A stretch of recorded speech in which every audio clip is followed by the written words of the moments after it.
فأكيد بأنه وحنا على بعد 9 مباريات قبل نهاية الموسم، كنقولوا الثلث الأخير من نهاية الموسم.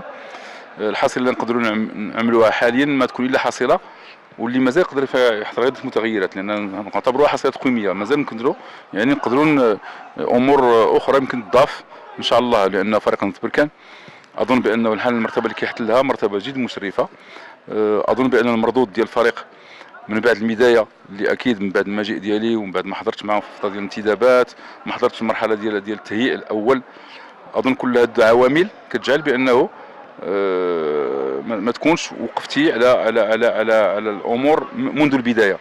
ولكن الحمد لله دركنا الموقف مع ممر الدورات، وانتم شفتوا بان الفريق رجع لواحد السكه نقدر نقول صحيحه، لا من ناحيه المردود ديالو كفريق، ولا من ناحيه المردود الفردي كذلك ديال اللاعبين اللي تحسن المردود ديالهم الفردي، ولا من ناحيه النتائج كذلك. واظن بانه هذا ماشي شيء سهل، شيء اللي كنطلب واحد المجهود ديال كل مكونات الفريق، لا من المسؤولين اللي وفروا لنا جميع الظروف، لا من الطاقم التقني الحمد لله اللي كاين واحد العمل منسجم فيما بينهم، ولا من ناحيه اللاعبين اللي اصبحوا يعني يعرفوا فلسفه رشيد التوصي والعمل. واظن بان الكل انخرط فيها والكل انسجم فيها، واكيد بانه هاد اللاعبين مع الثالوث اللي هذا محيط به شكل واحد الانسجام قوي ما بين كل هذه المكونات. زيد على هذا اكيد بانه الجمهور، وحنا كنعرفوا الجمهور البركاني كذلك متعطش، جمهور اللي كيتسنى من الفريق ديالو باش يمشي على ابعد ممكن، حتى ممكن كذلك كما حصل في فريق نهضة طنجة بانه اصبح يلعب ببطوله من البطولات الافريقيه. نفس الشيء بالنسبه للفريق بركان اللي كيمثل الجهه الشرقيه، حتى هو يعني من حقه باش يمكن في المستقبل فريقه يمثلوا على الصعيد الافريقي. لحد الان حنا الحمد لله نعتبر من الفريق المنافس من اجل احتلال مراتب متقدمه، وكنتسناو اي لهفه من الهفوات، لان ماشي بالسهل باش تكون مع فريق الوداد، فريق الرجاء، وفريق الدفاع حسن جديد اللي ظهر هذا الموسم، فهذا شيء يثلي الصدر وشيء يفرح فريق نهضة بركان. فاكيد بانه ملي كتكون هناك فريق حاليا اصبحت في كره القدم الحديثه النجوميه ما بقاتش اللاعبين، النجوميه اصبحت المجموعه ككل، الفريق ككل، باستثنينا الفرق الكبيره اللي حاليا ملي كتجي ديال الفرق نيمار ولا ميسي. وانتم شفتوا مؤخرا غير في المباراه ديال برشلونه مع باريس سان جيرمان. ولكن اظن بانه اكيد هذه النقطه اللي نزيد نوضح اكثر، بانه العمله النادره خصها تكون يعني في الهجوم، في قلب الهجوم اللي يقدر من اصناف الفرص يقدر يسجل لك هدف.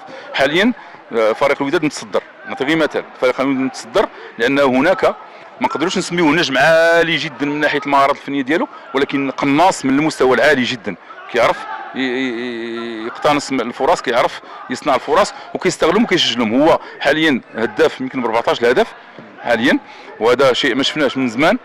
واكيد بانه شكون المستفيد الاول هو فريق الوداد البيضاوي. وهنا فريقنا فيه مهاجمين لهم مستوى، ولكن خص يعني اضافه اكثر المهاجم اللي يقدر يعني من اصناف الفرص يقدر يسجل لك منها هدف.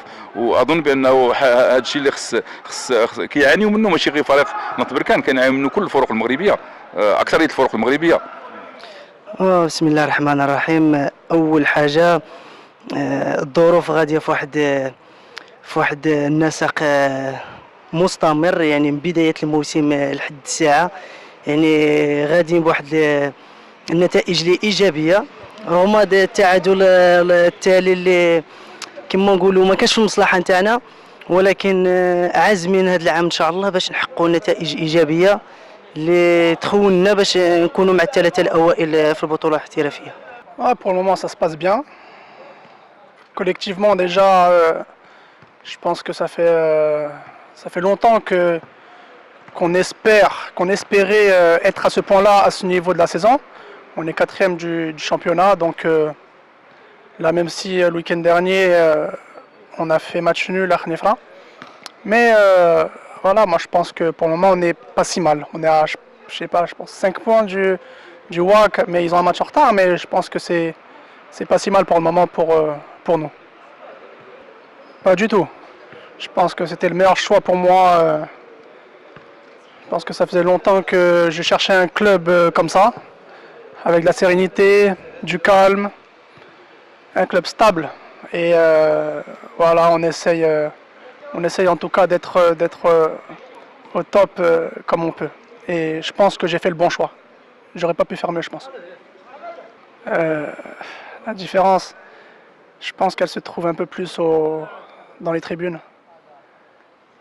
Je pense que l'ambiance des stades est complètement différente. Bon, même si maintenant le stade de Mohamed V est fermé. Mais quand il était ouvert, ouais, il y avait une grosse différence d'ambiance. Mais sinon, dans le jeu, je pense que ça va. À part, bien sûr, jouer la Ligue des Champions. Mais on espère cette année, on s'en cache pas, c'est notre objectif. C'est d'être sur le podium et avoir une place africaine.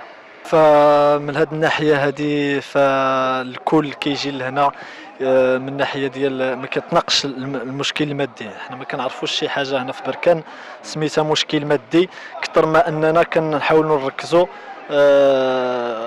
على ما هو تقني، لان صار بصراحه فهذه شهاده نعتز بها ونفتخر. فالمسؤولين كيقدموا واحد المجهود كثير وكبير اللي باش يوفروا لنا جميع الظروف اللي غادي تخلينا باش اننا نشتغلوا في احسن الظروف.